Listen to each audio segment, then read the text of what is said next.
Bien, ya estamos en Historia e Identidad, un programa del diario Ultimátum, y el día de hoy, de nueva cuenta, vamos a hablar sobre los temas de la cultura, sobre la historia de la cultura, y para ese propósito invitamos al maestro Gustavo Ruiz Pascasio, un amigo al que admiro y reconozco su trayectoria.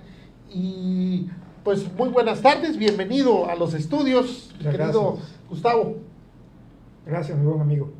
Pues fíjate que indagando en las redes sociales, pues y tratando de actualizar la información acerca de lo que es el registro de tus actividades, me encontré por ahí con que pues hay más datos eh, que aquella entrevista que se nos concedió la oportunidad un día exactamente como el día de hoy, 19 de septiembre. Yo creo que tendrá 4 o 5 años más o menos que estuvimos en los estudios Canal 10. del Canal 10 en el sistema de radio y televisión y cinematografía del estado de Chiapas, y tuvimos una interesante entrevista, y le decía aquí a mi buen amigo que no le voy a repetir las preguntas, aunque seguramente mucho de nuestro auditorio seguramente quisiera escucharlos. Eh, la primera cuestión que tenemos que fijar es ¿qué papel juega la actividad poética en una sociedad determinada? ¿Cuál pudiera ser la finalidad, la misión que tiene la poesía y el que ejerce la poesía, el poeta, en un contexto social?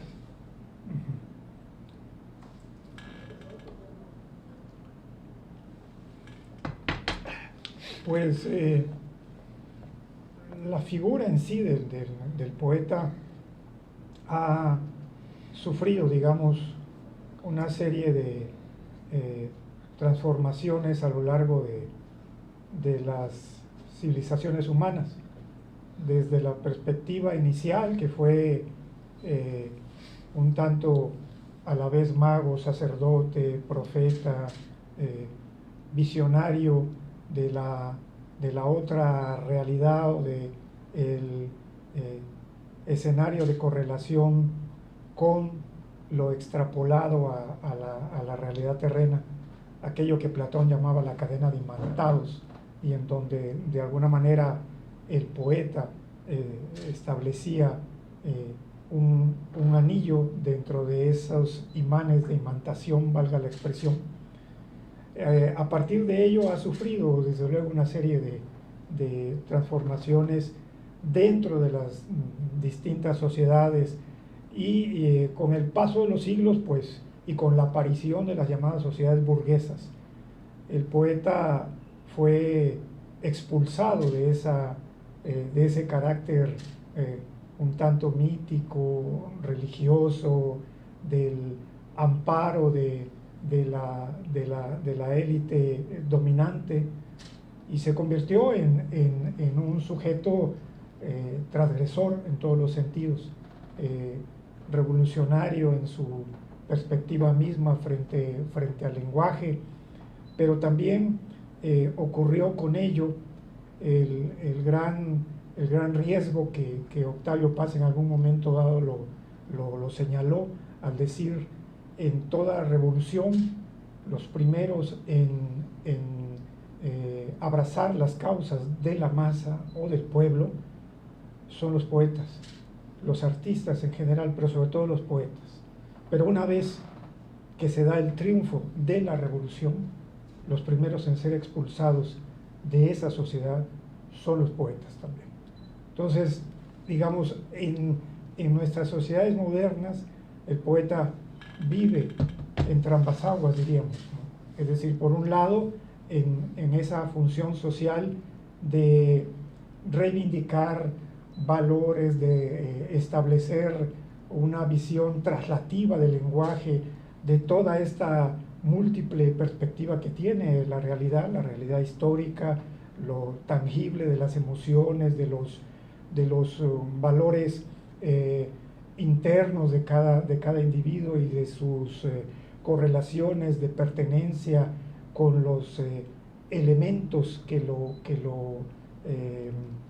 constituyen en sí, en su habitar comunitario, y por otro lado, la perspectiva de estar continuamente construyendo un imaginario que al ser construido va produciendo también alteridades, nuevas formas de pensar y nuevos asideros de autorreconocimiento que quizá en términos inmediatos los lectores o la ciudadanía o la población en general probablemente no la tenga, pero que al encontrar con la palabra ya trasladada al lenguaje poético, se establece entonces ese índice de autorreconocimiento en donde están, por supuesto, el sentido lírico, emocional, íntimo que cada individuo tiene, independientemente del sentido que tenga de la vida y del sentido que tenga de la historia. Transgresión es una palabra que has utilizado en el argumento que hace un momento me has dado en relación a esta función social del poeta. Cuando te escuchaba, vino a mi mente Poetas en Movimiento. ¿Qué tanto para Gustavo Ruiz Pascasio, como un crítico del trabajo realizado principalmente por tus ensayos, te has inclinado al estudio, al conocimiento tal vez más acucioso de personajes que son próximos a Chiapas, que son chiapanecos principalmente, por lo que yo recuerdo de la entrevista, en tus libros publicados, te has ocupado de los poetas chiapanecos. Ese movimiento, ¿en dónde lo podemos ubicar en esta coyuntura literaria, por decirlo de alguna manera? Bueno, quizá habría que partir del momento en que el oficio de poeta se presenta ya como un oficio público. En el caso de la literatura y de la poesía escrita en Chiapas, específicamente en lengua castellana, que es donde yo he tratado de abrevar el estudio correspondiente en sus distintas generaciones y etapas de la construcción del imaginario. Pero creo que el punto de partida es ese, y el punto de partida es probablemente con uno de los tres poetas fundacionales en términos de la construcción de un valor de identidad y de un corpus de pertenencia identificado a partir de la naturaleza física, de la tierra, de la geografía, de la consonancia anímica con toda esta perspectiva material del mundo. Y me refiero específicamente a la obra de Rodolfo Figueroa. Figueroa es el primero que tiene constancia plena de ello y que busca desarrollar un sistema poético en donde el valor de la tierra, los elementos que constituyan su identidad y su arraigo con ese momento histórico están presentes. Y están presentes a lo largo de su obra, pero sobre todo en algunos de sus poemas que marcan esa correlación directa con la naturaleza. Presagios, Olvido, ¿sí? Son los primeros indicios de esa constancia de el caminar del poeta por la tierra, y que esa tierra implica un valor en sí para cantarla. Es decir, ese canto por la pertenencia está ya en Figueroa. Es el primero, sí. Después vendrán dos voces medulares, a mi juicio, que tienen otra constancia de esa pertenencia en el canto poético. El primero de ellos, evidentemente, es Enoc Cancino Casaonda. Claro. Y no solo el Enoc Cancino Casaonda del Chiapas cósmico, idílico, digamos, dentro de una perspectiva estelar en el universo, que es el canto a Chiapas, sino el Enoc Cancino Casaonda de el paso de lo cotidiano por la agencia de lo poético, ¿no? Y ese paso de lo cotidiano, que es desafortunadamente menos conocido, desde luego por los reflectores impresionantes del canto a Chiapas, es quizá ahí esa constancia en donde no solo está la celebración de lo cotidiano, sino que está también la certidumbre de lo avasallante, de la tristeza, de la angustia, que también pasa por este proceso de la pertenencia. Y finalmente, yo diría que ese gran ciclo fundacional se cierra también con otro poeta que establece la relación de la naturaleza como un ministerio de lo sagrado y como un ministerio de la profundidad íntima de la constancia del aquí y ahora, pero siempre bajo la perspectiva de un soplo más allá de. Me refiero a la obra de Efraín Bartolomé, por supuesto. Sí, hablabas del contacto con la diosa, el tema de la musa. Estás refiriéndote a tres momentos. Pero a mí me llama la atención, a reserva de que continuemos hablando, cuando marcas que te has ocupado de la poesía castellana. Y hay como una suerte, ahora que he tenido la oportunidad de entrevistar, de un reconocimiento probablemente a una forma de concebir el mundo, a una forma de decir el mundo y de cantar el mundo desde las lenguas prehispánicas.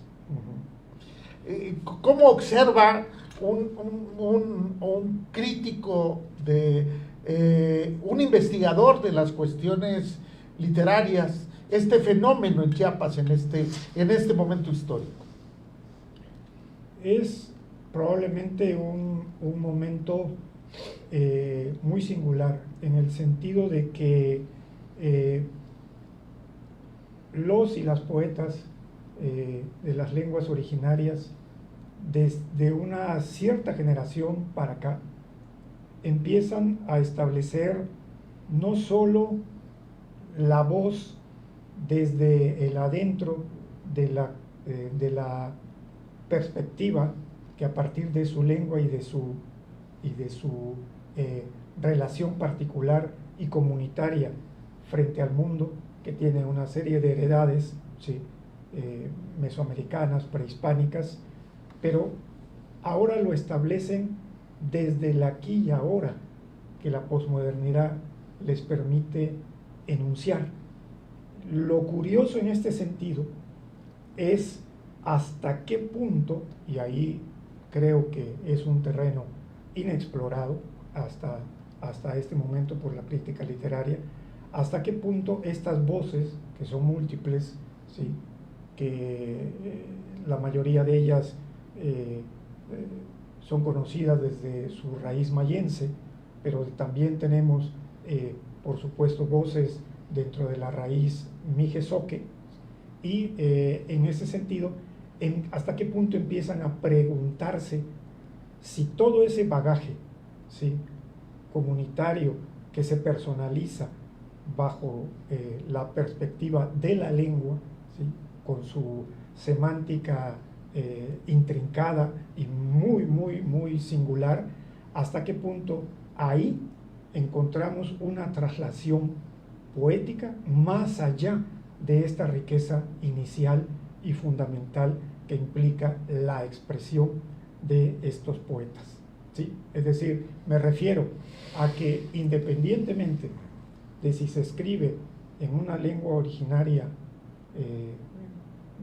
mesoamericana o la raíz prehispánica correspondiente, también quienes escribimos en nuestra lengua materna, que es el castellano, tenemos claro que estamos desarrollando ante todo un sistema poético y ante todo hay un compromiso del lenguaje en la traslación de esa realidad del mundo.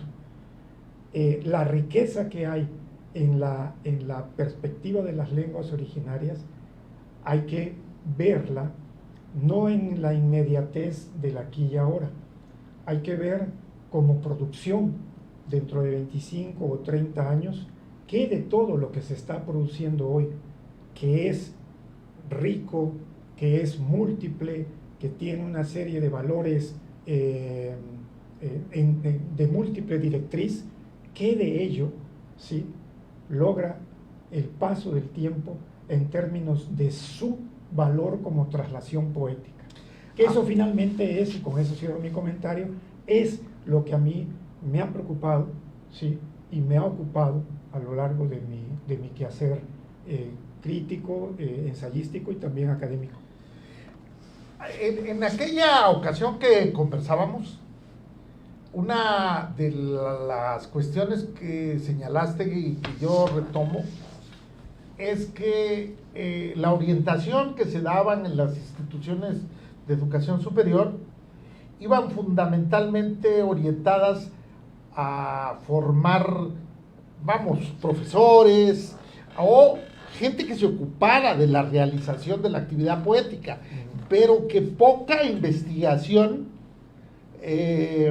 literaria, es decir, como el objeto de estudio, la obra literaria de la narrativa, se había desarrollado en Chiapas, ¿no? Y mencionabas a Jesús Morales y dabas otros datos de un profesor Alfonso, mencionaste algunos personajes que de alguna manera contigo, porque tu obra es amplia, cuando revisaba la entrevista hace un momento y hacía la mención, ¿no? Desde de los poetas de la Espiga Amotinada, incluso hace unos días Laco Cepeda tuve la oportunidad de volverlo a ver en un programa de televisión y él hablaba de la poesía. Y tú lo citas en la Espiga Amotinada allí. Es decir, que no se te ha escapado, han escapado al menos de los que tenías a la vista para poder acercarte a ellos. ¿Qué hay? ¿Qué ha variado de aquel tiempo a esto en lo que viene siendo ya tal vez los nuevos valores? ¿Quiénes son los nuevos valores que hay que observar? Nuevos valores de poetas, sí, de trabajos literarios. Pues desde mi punto de vista hay una generación que está en la conformación de un sistema poético, ¿sí? Hay que establecer desde mi punto de vista ciertos parámetros. Existe hoy en día una gran difusión por las características de nuestro mundo digital y de hipertecnológico, en donde esto favorece un ímpetu de difusión y un ímpetu cada vez más extensivo de no solo el conocimiento de una obra o del desarrollo de ciertos poetas, sino ciertos afanes de reconocimiento casi inmediatos, lo cual a mí me parece que habría que puntualizarlo todavía en función a esperar lo que dije también con los poetas de lenguas originarias, a ver qué ocurre con esta producción poética que hoy en día es generosa, y es generosa en muchos sentidos. Hay poetas multipremiados, hay poetas que tienen un amplio sector de reconocimiento y de lectores, lo cual es por supuesto encomiable, porque eso implica e indica que la poesía, al menos como ejercicio y búsqueda, está viva, ¿sí? Y eso es importante, es tener la constancia de que hay lectores en nuestro momento histórico de buena parte de la producción actual en Chiapas. Pero yo siempre he dicho que hay que dejar que el paso del tiempo ubique en términos de la historia literaria a cada obra y a cada trabajo. Y me refiero a obra en cuanto a que en realidad exista en todas estas producciones un sistema poético que cada vez más vaya afianzándose, encontrando un rumbo y un perfil de originalidad, de estructura, ¿sí?, de entonaciones y de perfiles temáticos que conformen un proceso de encuentro consigo mismo en términos de lo poético, aquello que Gorostiza, por ejemplo, llamaba un procedimiento triple, en donde encontrar en la obra de un poeta un desarrollo plástico que permita ubicar un espacio, es decir, un espacio para el lenguaje poético, que a partir de ese espacio encontrar una dinámica de lenguaje dentro de dicho espacio, decía Gorostiza, y al final descubrir que entre ese espacio plástico, entre esa dinámica del espacio, encontramos el aliento vital del poeta. Entonces yo ahí lo dejaré. Sería el alma específica del poeta en la construcción, con un sello que al final de cuentas, por lo que yo comprendo, tenga la prueba del añejo. Sí, así es.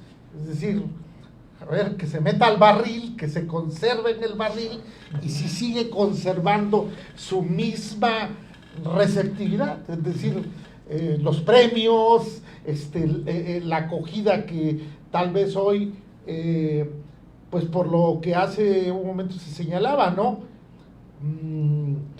¿Qué opinión te da la inteligencia artificial en la elaboración hoy en día de la poesía?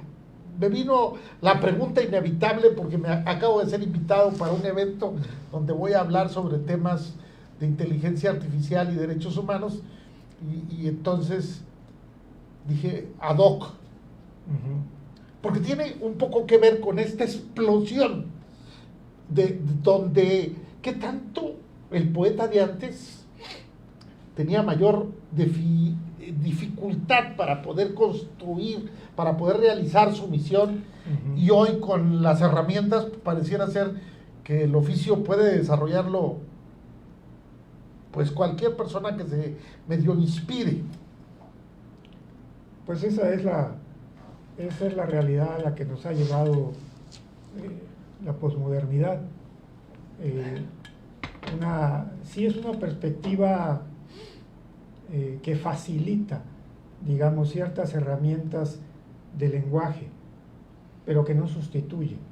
Es decir, la inteligencia artificial, como sabemos, es un software de lenguaje, pero no es un software de conciencia, ¿sí? Y al ser un software de lenguaje responde a una condición de diseño tecnológico que implica de una u otra manera la mano humana, ¿sí? E implica en ese sentido la mente y la programación humana, pero no implica un factor de conciencia. Es decir, el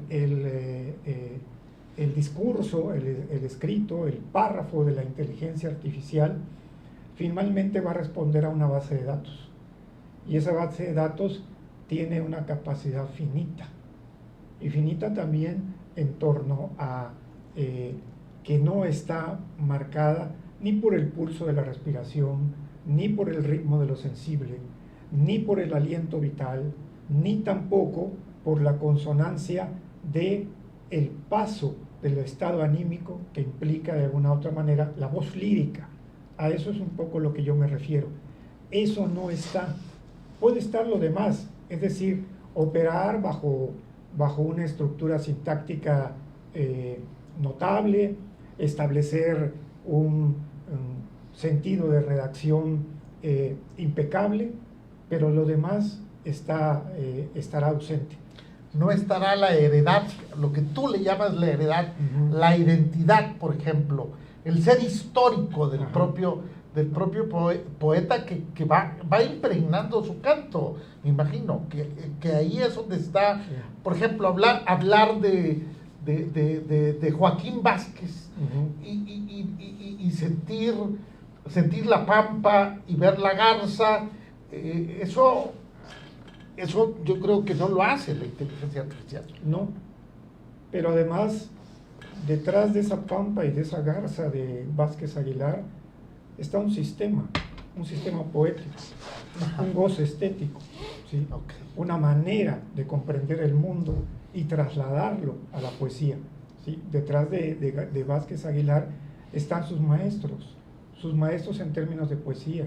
Probablemente esté Pedro Salinas, indudablemente García Lorca, ¿sí? Quizá en un momento dado también, o no quizá, sino la parte de los poemas humanos de Vallejo, y la condición auditiva establecida probablemente en Huidobro o en el paso de Antonio Machado.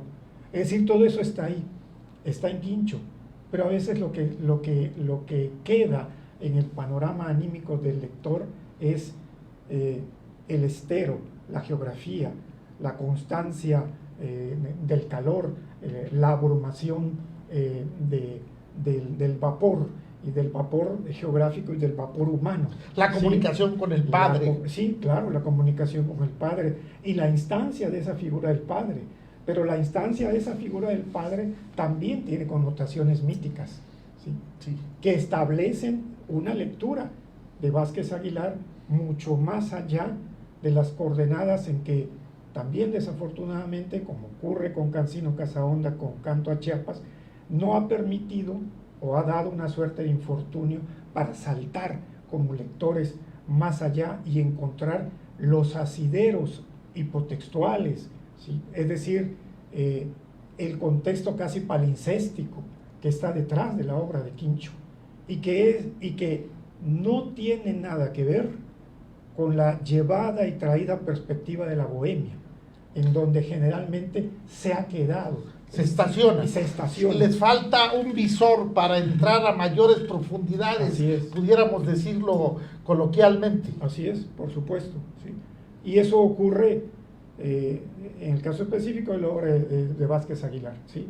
Pero ocurre en cualquier obra de lo que Harold Bloom llama un poeta fuerte. Un poeta fuerte es aquel que tiene detrás de sí, por supuesto, predecesores, ¿sí? Ancestros poéticos que son de cuño duro, a los cuales seguramente ha vuelto y revuelto, ¿sí? Y con los cuales llega un momento en que tiene que enfrentarse y establecer ante ellos lo que Harold Bloom llama el equívoco poético, es decir, romper con el padre, romper con ese poeta fuerte. La negación. ¿Sí? La negación. Y la negación va a llevar al proceso de originalidad, ¿sí? Y ese proceso de originalidad implica una recreación del mundo. Y en ese sentido podríamos hablar de la eternidad poética en la medida de que, vamos, esta es una secuencia de construcción en la medida que abreva el poeta poesía, construye poesía y hay una suerte de dialéctica, ¿no? Sí. En esa conciencia de que la poesía es un movimiento universal. Gustavo Ruiz Pascasio, ensayista, crítico, ¿y el poeta? Pues sí, el poeta. Es la pregunta, ya la había yo formulado la vez pasada, pero hay años de diferencia. Sí. Y al escuchar tu trabajo de crítica, advierto presencia poética. Yo soy un consumidor de poesía, como te dije ese día. No tengo las herramientas, mi formación profesional no es la de... Me fascina. Creo que detrás de ello hay,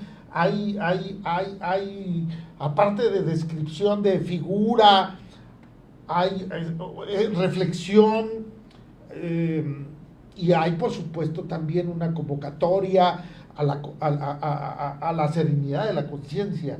Es decir, tiene una misión la poesía también de salvación, ¿no? Pero Gustavo, ¿qué está haciendo ahí?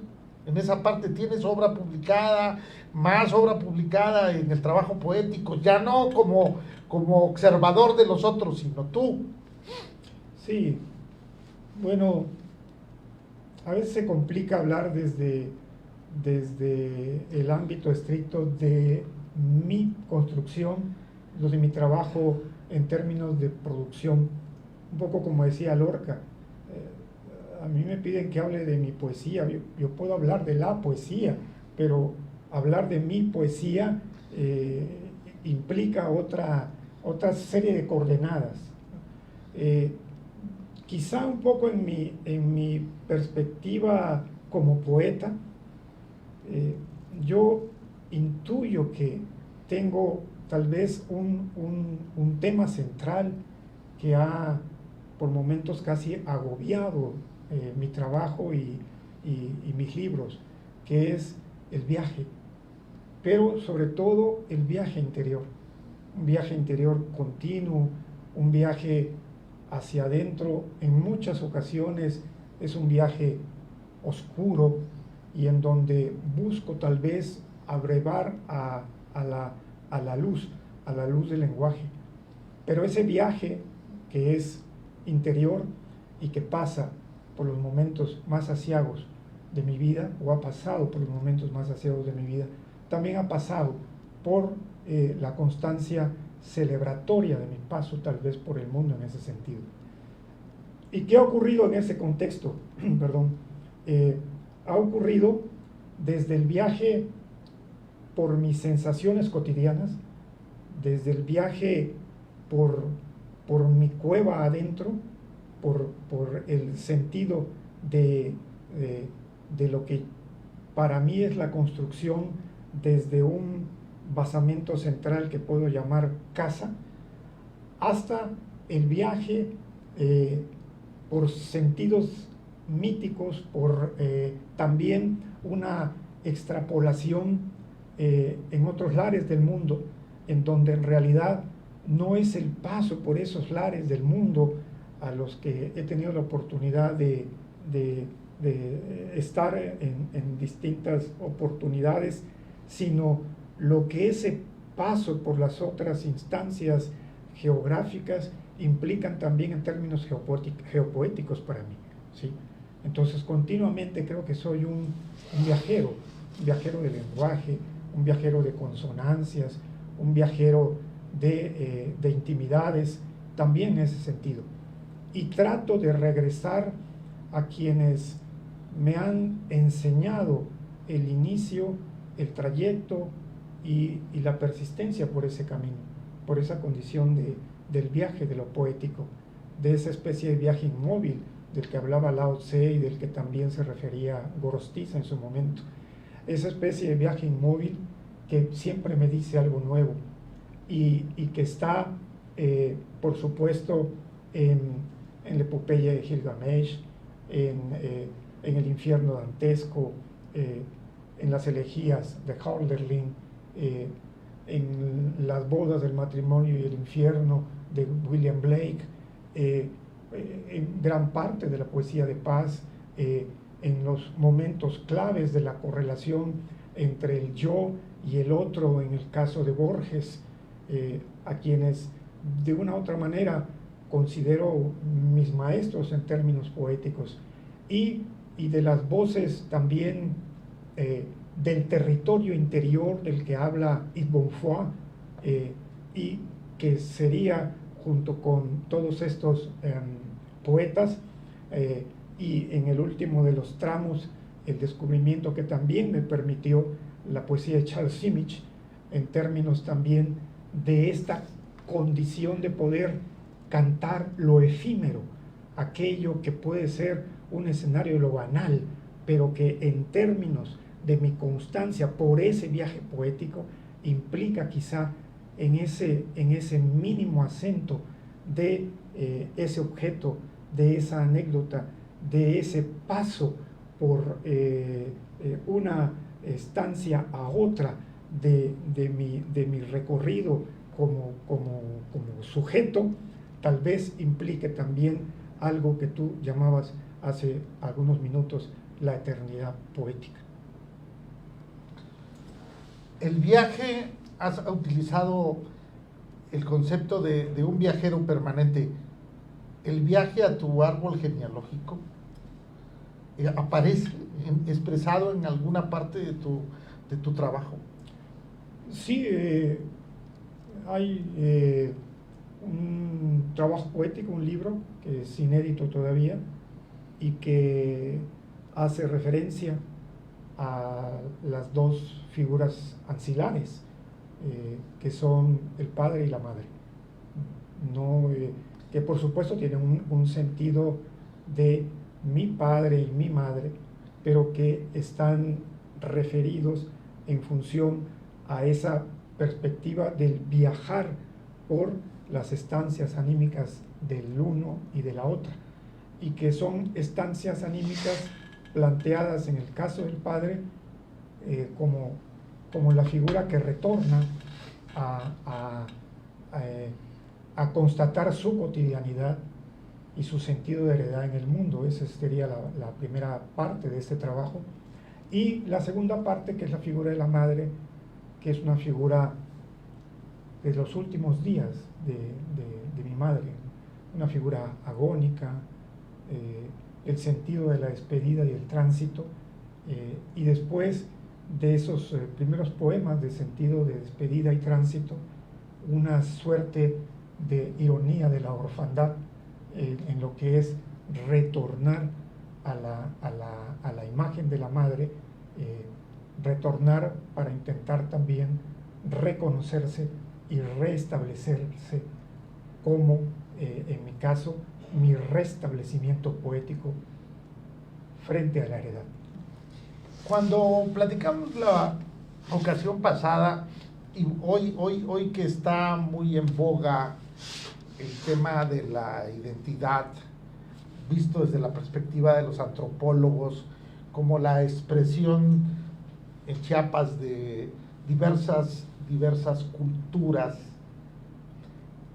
¿qué tanto las condiciones geográficas, ambientales, determinan el quehacer político? ¿Tú crees que sí es determinante hoy que si se pudiera hacer una consideración a partir de lo que son los poetas ya consagrados por su origen, si es determinante el medio? Tal vez en términos iniciales sí, ¿no? Es decir,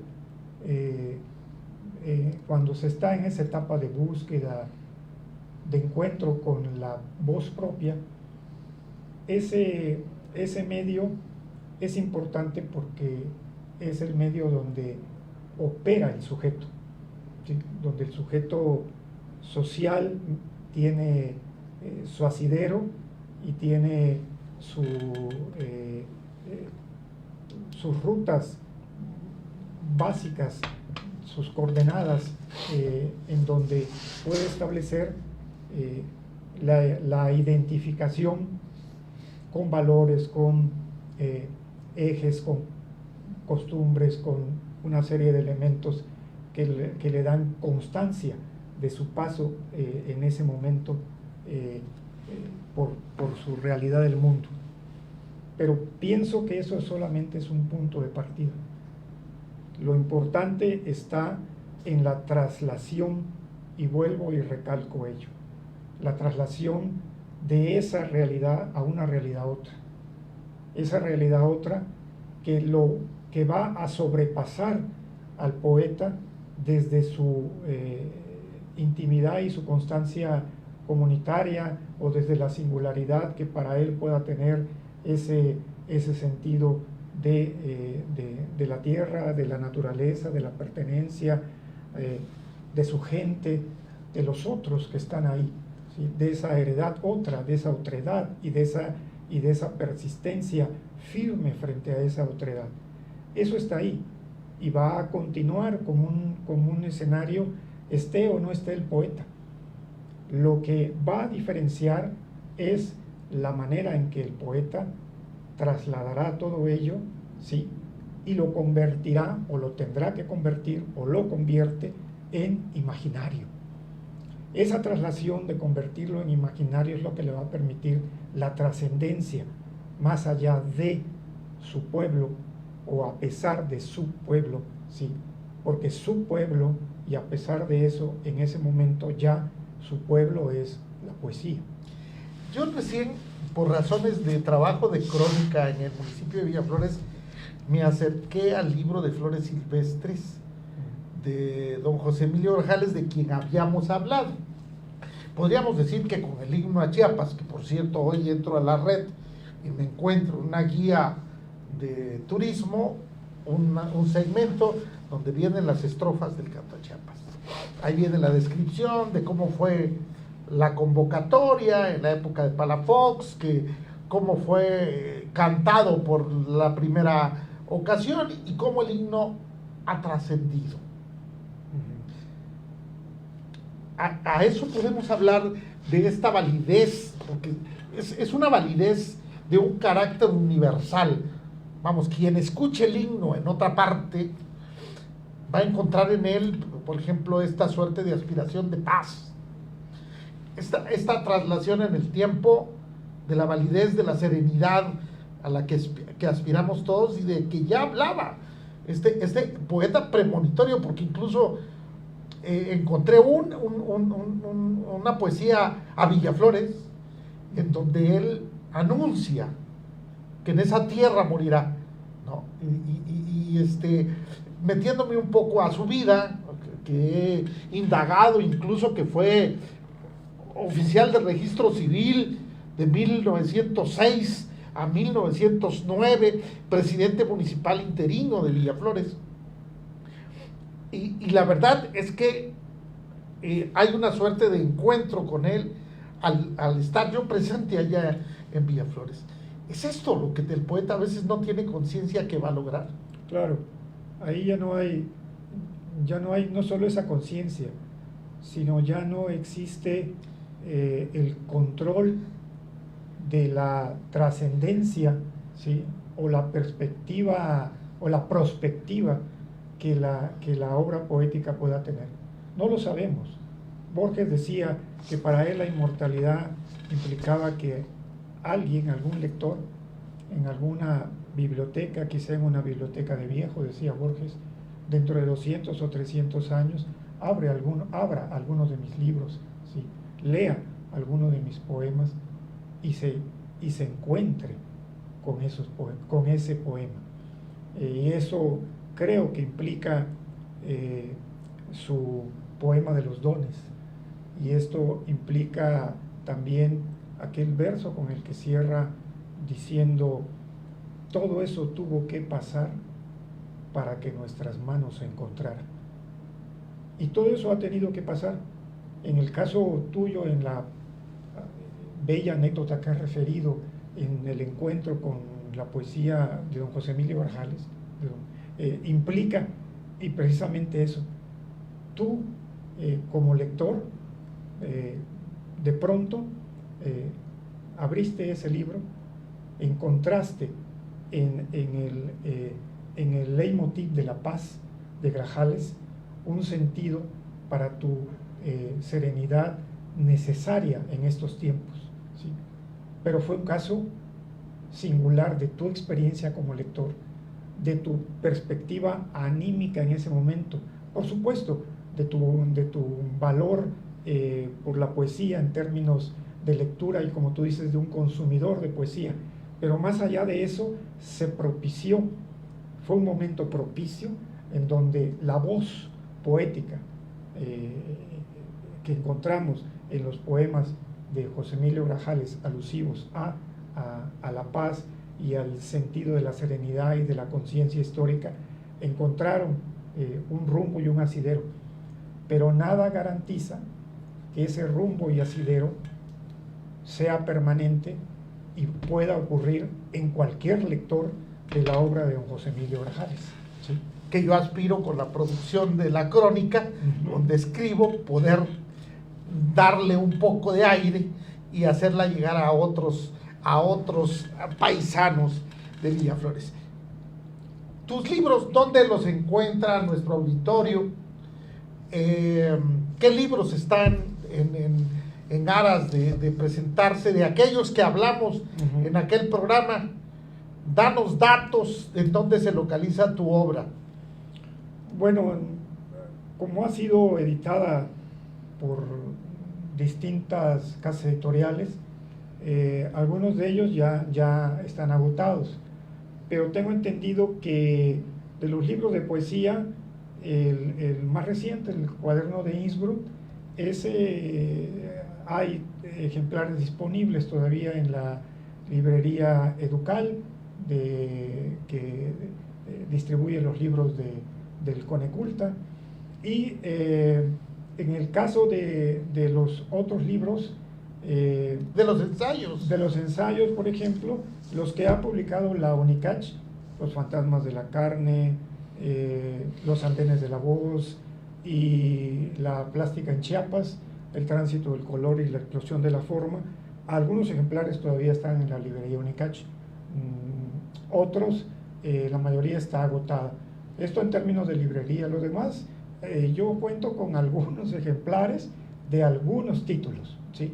Y con gusto, si se acercan, pues con mucho gusto puedo facilitar algunos de estos ejemplares. Hay otros títulos que están definitivamente agotados, que formaron parte, por ejemplo, el libro sobre Efraín Bartolomé, Los designios de la diosa, ya está agotado porque formó parte de la colección Tierra Adentro y no se ha llevado a cabo la propuesta de una segunda edición.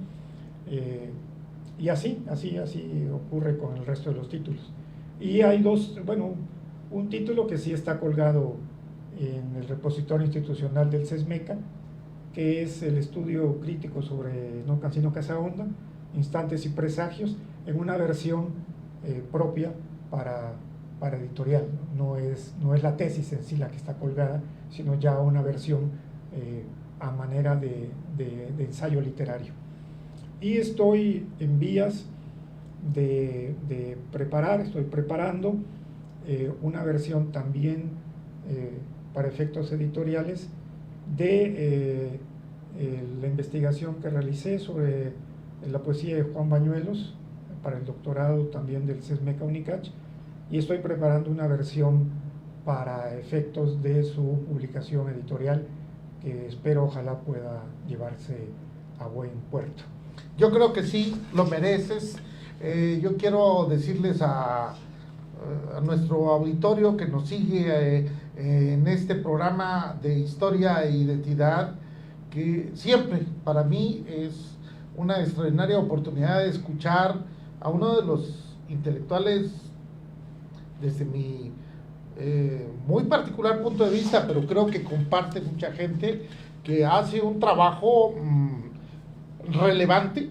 A mí me quedó muy claro que esa tarea de construir la crítica literaria, la crítica poética, implica ese esfuerzo a veces de sacrificar el hecho de estar dentro del directorio de poetas y observar lo que los otros están haciendo y en cierta medida dar herramientas para aquellos que tal vez no tenemos la formación adecuada para poder apreciar en su magnitud la obra que han hecho, por supuesto, importantes y relevantes poetas de Chiapas.